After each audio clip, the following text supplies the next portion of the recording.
entretanto chegou a Maria do Vigo, da Galiza, que é também um pretexto para sinalizar que esta lusofonia, esta comunidade lusófona, não circunscreve apenas os 8 países da CPLP, mas abarca e abraça também outras regiões com afinidades, com fundas afinidades histórico-linguísticas com o espaço da língua portuguesa, espaço esse onde se inclui direito próprio a Galiza, a par de outras regiões, como Malaca, Goa, Macau.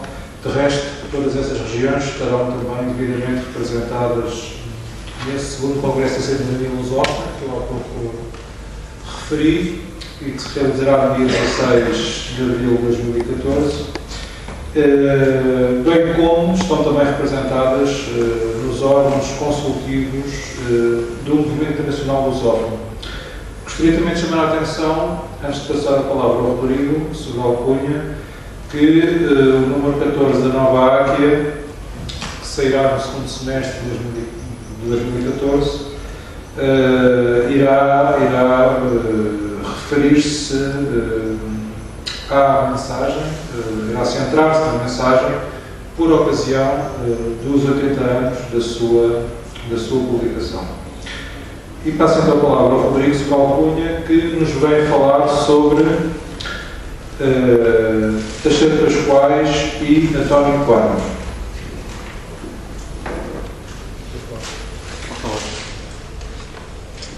Vou falar isso direito bem. Vou falar. Não, deixa eu ouvir. Ouvem bem, não ouvem? E assim escuso de falar com o microfone. Boa tarde a todos. Eu tinha um texto escrito, mas desisto dele para a circunstância em que nos encontramos e pela espontaneidade dela mesma, dessa circunstância.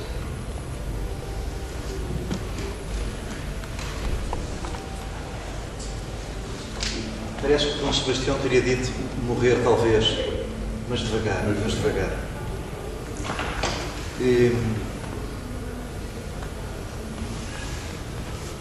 Eu estou aqui para comemorar o 1º de dezembro e acho que a ocasião é essa. Foi o feriado que foi abolido a seguir, salvo erro, ao dia de Todos os Santos, ao 1º de novembro. Portanto, um feriado ecuménico, o 1º de novembro, dia de Todos os Santos, um feriado cristão. Primeiro um feriado ecuménico e depois o feriado da Restauração e da Independência. Feriado... Simbólico. Perdão? É simbólico isso. Em termos políticos é simbólico. Sim, corresponde à entrada das forças vigentes hoje em Portugal, que vieram, como todos sabem, por um conselheiro do governo que vinha da Goldman Sachs, do banco norte-americano, o banco mais poderoso do mundo. Depois, por um representante do Fundo Monetário Internacional, que é o Ministro das Finanças, Gaspar. E depois por um jovem de um partido, que apareceu com a figura do Primeiro-Ministro. Este é o estado de coisas. E uma das primeiras iniciativas destas pessoas foi, como sabem, acabar então com estes 2 dias sagrados, que é o que significa, como sabem, féria ou feriado. É dia sagrado, dia sacro. Ora, eu não acho que estas coisas aconteçam por ignorância de quem toma a iniciativa delas. Portanto, acho que elas sucedem por uma deliberação consciente. Propositada. Os dias foram escolhidos com a entrada do novo governo, que é um governo de estrangeiros, mas nós já estamos habituados a ser governados por estrangeiros desde o Marquês de Pombal. Portanto, permitam-me este preâmbulo rápido. O Marquês de Pombal fecha a Universidade Portuguesa, onde se ensinava Aristóteles, a metafísica, a teologia, e fala do abominável de Aristóteles, e vem acabar de converter de Inglaterra à grande ciência nova criada pelo António Genovesi em Nápoles, que era a ciência da economia política. Portanto, tira-se a teologia, tira-se a metafísica, tira-se o Aristóteles e põe-se o António Genovesi, o genuense, e põe-se nesse lugar a economia política. Por aqui os senhores podem perceber que o Marquês de Pombal, neste aspecto, foi uma espécie de bisavô do atual Presidente da República, para quem a ciência mais alta das ciências é a economia. Portanto, com o Pombal cessa a autonomia mental ou espiritual portuguesa. E sem autonomia mental e sem maioridade, como todos nós sabemos, não há grandes possibilidades para a vida económica, política e cosmopolita. Portanto, a nossa mente portuguesa está minorizada desde os finais do século XVIII e tem vindo num processo gradual de infantilização de que todos nos damos conta. E hoje, na Europa e em especial em Portugal, a gente não sabe exatamente se estamos num jardim infantil ou num jardim zoológico, porque deixámos de ter adultos. Não há adultos. Ou os que há são muito poucos. Portanto, é a responsabilidade de graça por todo o lado. Graça com 2 S's. Por todo o lado. E a gente, no meio disto, nem sabe bem o que é que há de fazer, nem sabe bem o que é que há de dizer. Portanto, eu, nesta contingência, e feito este preâmbulo, pelo qual peço desculpa, para comemorar o 1º de dezembro, agora vou comemorar com os senhores, com as senhoras, o 1º de dezembro. E falar do livro que me foi encomendado pelo nosso amigo Renato Epifânio e pelo nosso amigo Lourenço Almada, que é A Arte de Ser Português, de Teixeira de Pascoais. Não vou amassá-los dizendo o que está no livro, porque todas as pessoas que estão aqui conhecem este livro. Dele é interessante tirar do título que ser português é uma arte. É arte de ser português. Neste aspecto, hoje, tirando o povo e tirando o caso das pessoas que têm arte de ser português, Portugal é um país cheio de estrangeiros, que não são nunca mal-vindos entre nós. Mal-vindos são quando tratam de tomar decisões como aquelas que nós mencionámos há pouco, e portanto vale a pena relembrar que o nosso país é governado por estrangeiros desde o século XVIII. Nós não temos governo português desde o século XVIII. Tirando casos pontuais e efemérides, não é? Muito pontuais, não há governo português desde o século XVIII. Para o nosso homem, Teixeira de Pascoais, o autor da Arte de Ser Português, diz que a alma da raça portuguesa, a flor espiritual, que é a alma lusíada, é feita de um sangue que corre como os rios, que é o sangue que ele diz ser semita, no que inclui o sangue fenício, sefardita ou hebraico e árabe, e o sangue a que ele chama, em 1915, está quase a fazer 100 anos, o sangue ariano, feito de celtas, de godos, de romanos, de gregos, e talvez ainda mais para trás. Estes 2 sangues fundem-se como rios pela paisagem portuguesa e criam estes 2 aspectos, o sangue que corre pela paisagem e a paisagem que se embebe do sangue, criam essa flor que é a alma lusíada. Isto diz Teixeira de Pascoais. E a alma lusíada, com estes 2 polos, então cria, diz ele, a sua essência deposta na linguagem e em especial na palavra saudade, estando a lembrança e a memória do lado semita, estando o desejo e a imaginação futurante do lado ariano, como o Pascoais dizia na altura. Destes 2 compostos se faz então a saudade e se faz a alma portuguesa e se faz a língua portuguesa, feita portanto deste sangue, da raça e desta paisagem. E por isso, a nossa língua é uma língua que não é de todo traduzível para outras línguas, por vários aspectos. O primeiro é que a nossa língua tem de vozes ou fonemas, entre vogais e ditongos, aproximadamente 47, quando os restantes povos da Europa têm à volta de 1/3 a metade. Exemplo, em português, a letra A tem estimadamente 21 sonoridades. A letra A. Em castelhano, a letra A é unívoca, tem um único som. Nós dizemos com 3 As, amanhã. O castelhano dirá mañana. Nós diremos com 2,5 As a palavra granada, o castelhano dirá granada. E se nós dissermos granada, ele não ouvirá mais do que grenete, porque não tem, permitam-me esta expressão abusiva, um software fonético, uma paleta, um espectro, capaz de ouvir a musicalidade, a rítmica e a sonoridade da língua.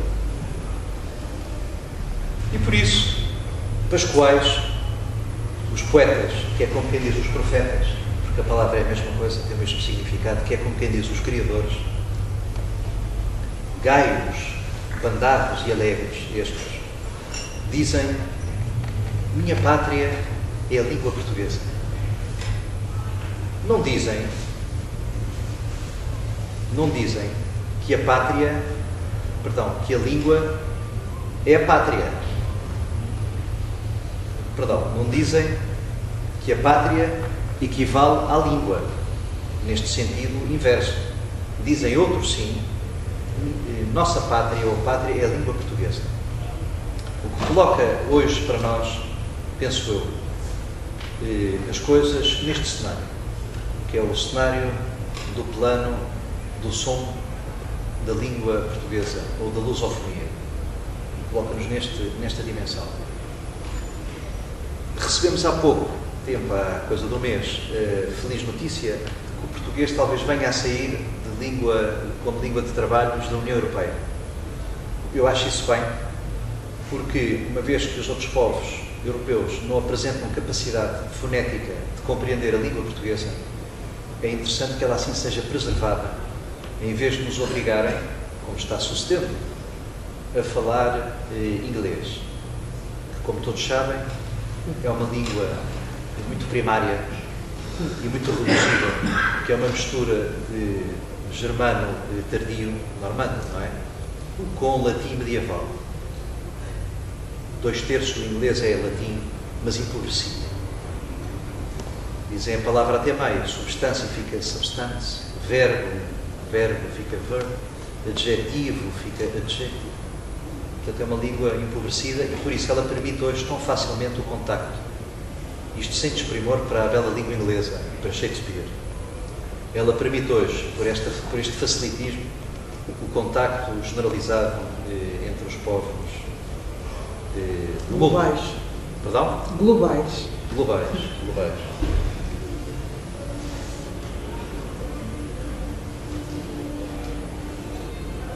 Não gostou da palavra global. Perdão? Não gostou da palavra global. Nós gostamos de todas as palavras. Mas ela, desde que ela seja colocada no seu lugar. A senhora diz global e eu penso logo no Globo Mundo, que é o prémio que VE nos oferece aos portugueses, é a visão do mundo, ou da harmonia do mundo, depois da viagem. É nesse globo que eu penso.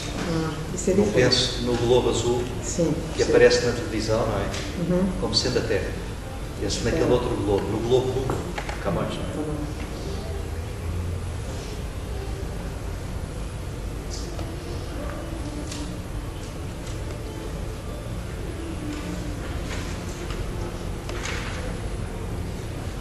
Teixeira de Pascoais chama a paisagem portuguesa fonte psíquica da raça.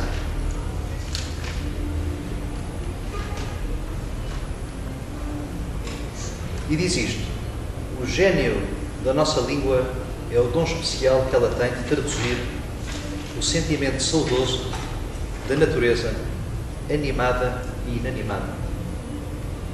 Este é o gênio da língua portuguesa. E por isso o Pascoais, como sabem, dá exemplos de palavras não traduzíveis para ele, mas já veremos que são quase todas. E dá os exemplos da palavra remoto, ermo, luar, sombra, medo, e a estas nós poderíamos acrescentar infinitas palavras. Parece que há 14 milhões de palavras em língua portuguesa.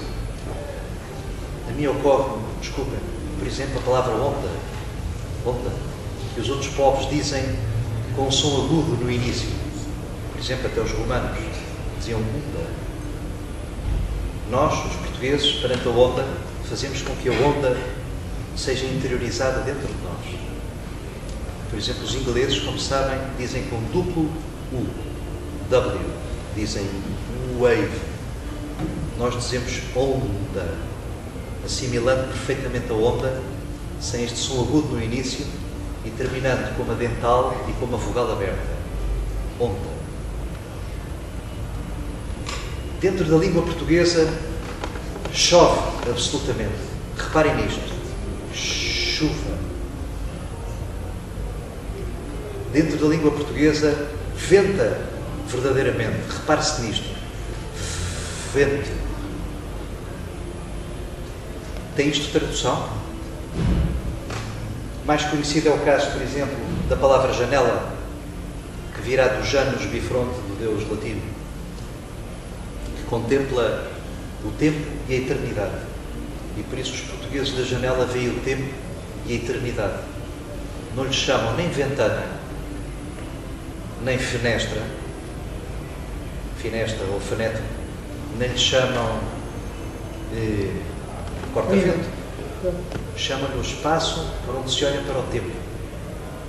E tempo, neste sentido, do Janus bifronte, que deu a mesma palavra a janeiro, por exemplo. Esta janela portuguesa não tem tradução. Aqui o embaraço da escolha. Eu gostava só de mostrar, e vou recorrer aqui a umas literaturas, como de facto hoje a pátria portuguesa está guardada toda dentro da língua. E como,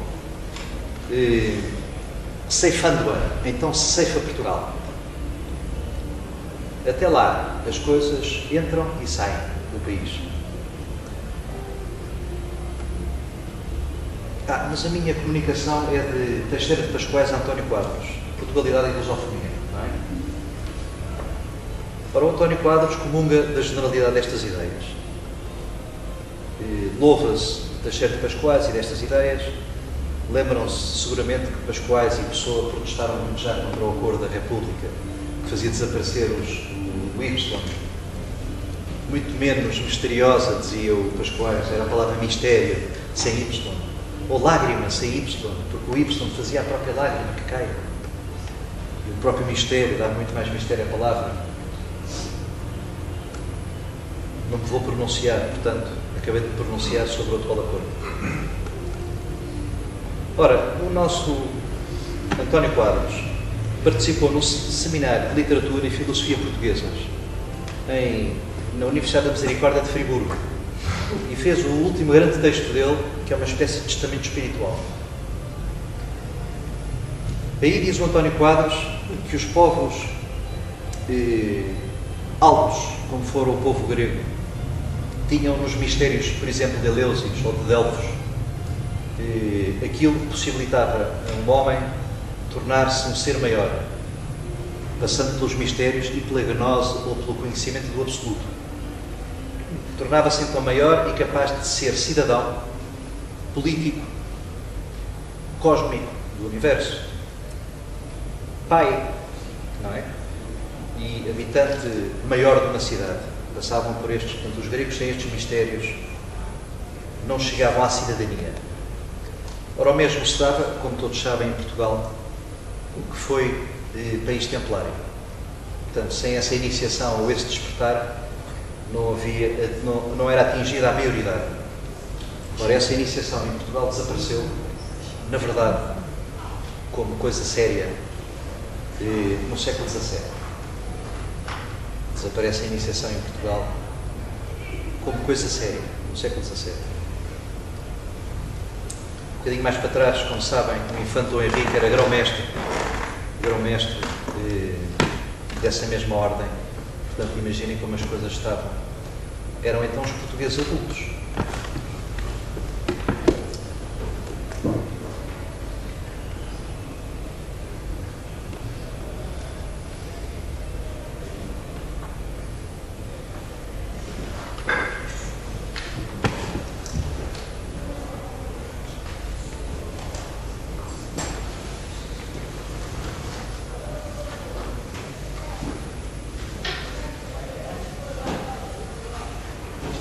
Dá-me licença, que leia.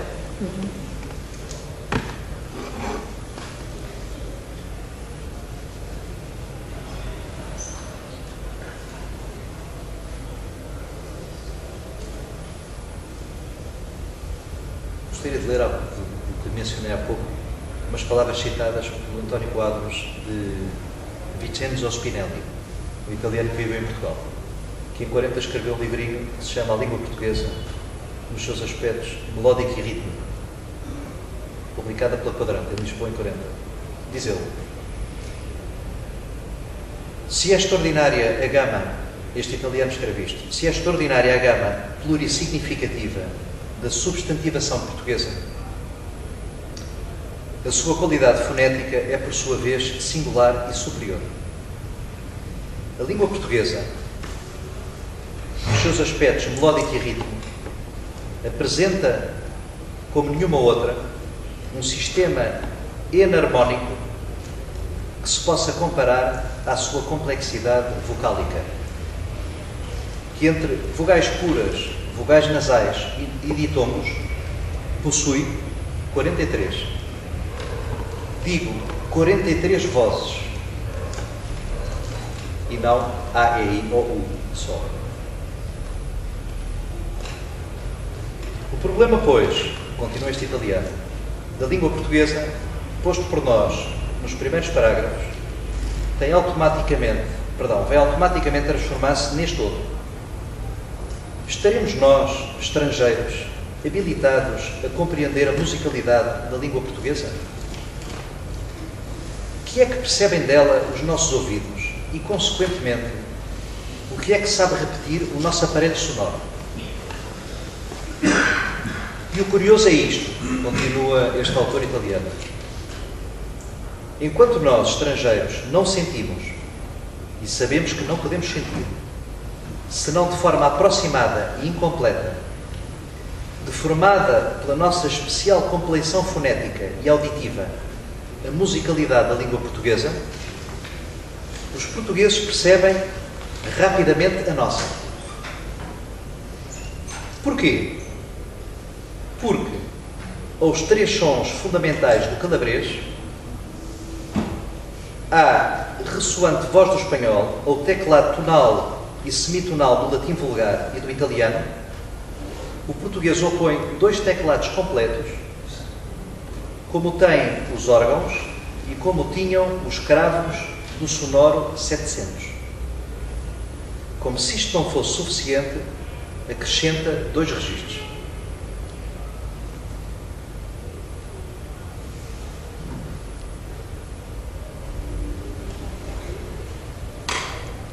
Finalmente, para não nos tomar muito tempo, queria ler um texto ainda do nosso António Quadros, em que ele deixa aqui a sua perspectiva lusófona.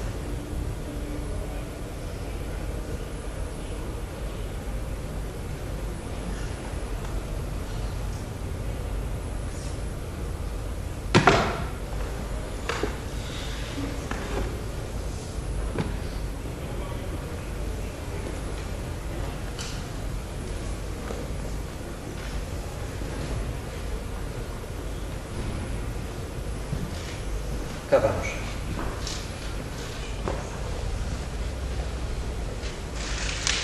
A dimensão universal dos países ou das comunidades, escreve António Quadros, neste texto chamado Língua Portuguesa e Pátria Luso-Brasileira, que nós diríamos antes lusófona aqui, escreve ele: a dimensão universal dos países ou das comunidades não se mede em termos de quantidade. Não são criadores de civilização, não são arautos do futuro, não são agentes do movimento histórico que amplia e enriquece a humanidade, os países ou as comunidades, por terem milhares de quilómetros quadrados, centenas de milhões de habitantes, ou um grandioso potencial económico ou bélico. Todas as nações são mátrias a um nível, mas só quando reconhecem e assumem a pátria ou o espírito dinâmico a que realmente pertencem. São capazes de virar o curso da história e, como cantou Camões, dar novos mundos ao mundo, ou, como disse Fernando Pessoa, descobrir uma Índia nova que não vem nos mapas e é feita da matéria dos sonhos. No meio de impérios esmagadores, um pequeno povo judaico, porque se reconheceu pátria, transformou a história. A pequena cidade de Atenas criou uma civilização que viria a alargar-se a todo o globo. E o diminuto Portugal, do século XV, que não tinha 2 milhões de habitantes, fez explodir a revolução que modificou radicalmente o mundo. É a nossa convicção que Portugal e Brasil, e acrescentemos o mundo lusófono hoje, politicamente independentes e autónomos no plano da pátria ou da nação, todavia se unem na vinculação a uma pátria transcendente, representada, em primeiro lugar, pela língua comum, veículo de um espírito irradiante, expansivo e exigente do dinamismo que lhe estamos a negar por desacerto filosófico. Que pátria é esta? Nossa pátria é a língua portuguesa. Não é Portugal e não é o Brasil. É infinitamente mais antiga, mais profunda, mais promissora e mais futurante. Falta-lhe um nome que não ousaremos propor. Pátria paraclética, pátria espiritual, pátria movente, pátria todavia encoberta e em transe de revelação no drama e na epopeia da nossa história. António Vieira, um luso-brasileiro, chamou-lhe Quinto Império. Mas se o império é ou for, não será um império do domínio. Será um império do espírito da verdade, que não prescinde da mediação filosófica. Só uma filosofia lusófona, realmente original, criacionista e fiel à nossa educação, à ideia, e às tradições das nossas culturas, poderá dar realidade e corpo ao que até aqui foi só mito, sonho, trave de esperanças desenganadas, ressaca do voluntarismo político, sempre insuficiente. Obrigado.